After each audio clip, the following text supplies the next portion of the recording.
Hello friends! How to use a temporary email. In this short video, we'll learn how to use a temporary email. A temporary email can protect you from spam and keep your privacy safe. So, let's get started. Step 1. What is a temporary email?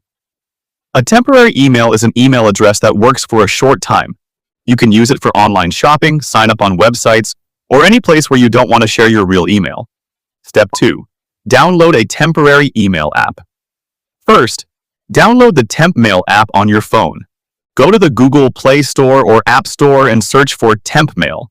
Then, install the app. Step 3. How to use the app.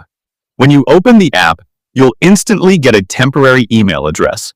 You can use this email on any website for verification. If a website sends you a verification email, simply check the inbox inside the app.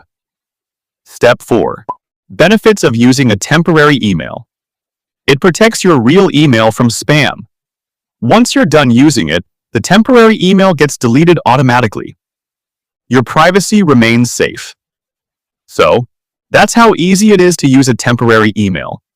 If you found this video helpful, hit the like button and subscribe to the channel for more tech tips.